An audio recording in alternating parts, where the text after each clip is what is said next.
What is the first thing you do whenever you finish a series you wholeheartedly enjoyed? For me, that's telling everyone I know to consume the same piece of media, which is exactly what happened when I finished Vagabond. This, of course, resulted in me getting asked the most basic of questions. What is it about? But I had no answer. In the most basic sense, it is the fictional retelling of Miyamoto Musashi's life story. But then how do you convey that to someone who doesn't know who that is? I tried to describe it as a man who wants to be the greatest samurai ever and following his life journey, but that certainly didn't feel quite right. But in the most literal of senses, Vagabond is about a vagabond, a person who wanders from place to place without a home or a job. And to me, this straightforward, simplistic summary perfectly encapsulates the story that Takehiko Inoue tried to create. Initially, when reading Vagabond, you follow as Musashi yearns to understand what it means to be invincible under the sun. But as Musashi encounters the Yoshikawa school of sword fighting, Ine Hosen, and then Yagyu, he comes to realize how far away he really is from reaching the status of being invincible. But invincible is just a word. And if it's just a word, then what does this mean for Musashi? In most cases of manga or anime, there is no losing sight of the end goal. Naruto never loses sight of wanting to become Hokage, and Luffy endlessly desires to find that one piece. Inoue creates this false sense of an end goal for the reader so we can easily comprehend what direction the story is heading in, but the entire time he knew it would be fake. And the true purpose is to live in the present as simple as possible. The story continues forward without a true goal or intention in mind, and generally speaking, having a lack of purpose or identity would really bother me. But with Vagabond, these thoughts never occurred to me. I simply accepted the fact of the matter and was completely absorbed into the surrounding world that Inoue was able to create. Maybe it's because of the breathtaking artwork, but I became mesmerized by everything in the story, such as a straightforward panel of Musashi in nature. It would leave me speechless regardless of what was happening, and Inoue has a magnificent ability to be able to convey so much with so little words at the same time. There were rarely ever large exposition dumps or excess dialogue that made you feel bogged down when reading it, and this serenity only helps you be intently focused on the pages in front of you. And this is what I truly love about Vagabond, is that at its core, it's a simple story. The artwork is simple and beautiful, the plot is simply straightforward, the realism of the world is simply easy to comprehend, and the entire time it simply makes you think about life. I love that in Vagabond, the story always felt like it was in the present.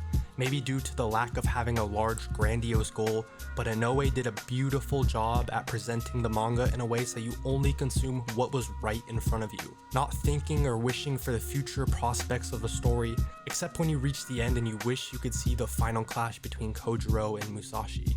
The beauty of the art only helps tell the true purpose behind Vagabond's story, and I say purpose with intent, since there are countless themes and messages you can take away from Vagabond, but the one I wanted to highlight was about just existing in the present. Probably one of the most difficult things anyone can do, not dwelling on the past or wishing for the future, but simply just experiencing and appreciating everything that's happening in the current moment. And this is the fundamental lesson that Musashi learns as he develops as a character. In the beginning, the ruthless beast can only comprehend the idea of the future, the goal of him becoming invincible under the sun. And for Takazo, he was so concentrated about the prospect of making a name for himself that he became blinded by the world around him. Preoccupied with a single leaf and you won't see the tree. Preoccupied with a single tree and you'll miss the entire forest. Don't be preoccupied with a single spot. See everything in its entirety effortlessly. This is what it means to truly see. In a sense, this quote relates to the idea of contemplating too much about the future. We see this with Takazo and early Musashi. Both were so preoccupied about trying to figure out what it meant to be invincible that it was hindering his ability to reach the status of being invincible. It was only when Musashi really let go of this ideology, forgetting about the future of what would happen once he became invincible, was he able to truly get the strength he desired. And going back to the quote and relating it to the past, present, and future, I think being able to see everything in its entirety requires one to put an emphasis on the present, because everything in this world exists in the present. The future and the past are only constructs of one's mind, so to really be able to see everything around you one must let go and live as simple as a life as possible in the present. As Musashi starts to let go of the future, the next thing he's bogged down by is the past, that being his endless thoughts regarding Otsu. And when traveling, even while fighting, Musashi's mind would be clouded about Otsu. But this distance he put between him and Otsu only led him to dwell and wish for her more and more. Although the impracticality of them traveling together would harm her life, Musashi tries to squash the thoughts he has about her, but this only results in the looming presence that she has over his mind, only contributing to the suffering of Musashi. Again, this goes to show the necessity to be able to live in the present. And if Musashi simply existed in the present, he would no longer have to have endless thoughts about her, as they both simply just needed to exist in the present with one another and not dwell about the memories they have regarding each other. But through his experiences, Musashi ends up realizing that neither the past or the future will make him who he wants to be, but instead he should use the past to exist in the present in order to ensure the best future. One way we see Musashi's growth to want to live in the present is with his approach to wearing earplugs. And through looking at Sasaki Kojiro, the one major difference he notices between himself and Kojiro is how free Kojiro is. To try to get a better understanding of how Kojiro reached this free state, he wears earplugs. As he deprives himself of the sense of sound, Musashi is able to be completely absorbed into what he's doing in the current moment, which is beautifully illustrated with how Musashi glides from panel to panel. The idea of existing solely in the present and only using the past or the future to propel oneself ahead in life is done to actualize any goals or ambitions you may have. Rather than thinking or dwelling and simply just doing is the best course of action to realize your desires. Instead of Musashi seeking a path he believes will grant him the title Invincible Under the Sun, he eventually just starts to do, to reach the state where he is connected to his surroundings, the state of acting, and by doing so it launched Musashi leaps to his destination of actualizing his once goal. And instead of thinking or dwelling on what the best course of action is in order to satisfy one's ambitions, simply just acting and putting oneself in the position to take the steps to accomplish your desires is what will make dreams a reality. The simplicity presented through the growth of Musashi becomes more apparent when we look at his greatest rival, Kojiro. Kojiro as a character being deaf and mute means he lives in a vastly different world compared to everyone else. There's a freeness that encompasses him. He isn't bogged down by thoughts of the past or the future. He just takes each day, hour, minute, and second as they appear right in front of him. And Kojiro is the embodiment of just existing. It's only when you just do that you're able to achieve the endless heights that Kojiro is able to accomplish. The events of Musashi cutting down 70 men all by himself only leaves Musashi in his own endless thoughts, which only leads him to simply help out on a farm for a poor village.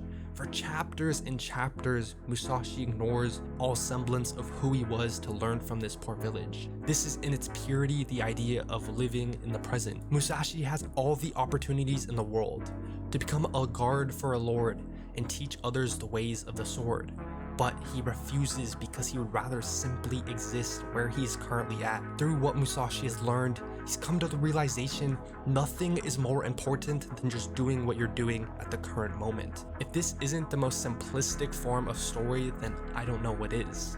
Musashi simply exists. And even when the story is simply about helping a poor village, it is still beautiful. I don't think any other story is able to be so enthralling and captivating for how little action and stakes there were during some moments. Vagabond is simply just a beautiful story.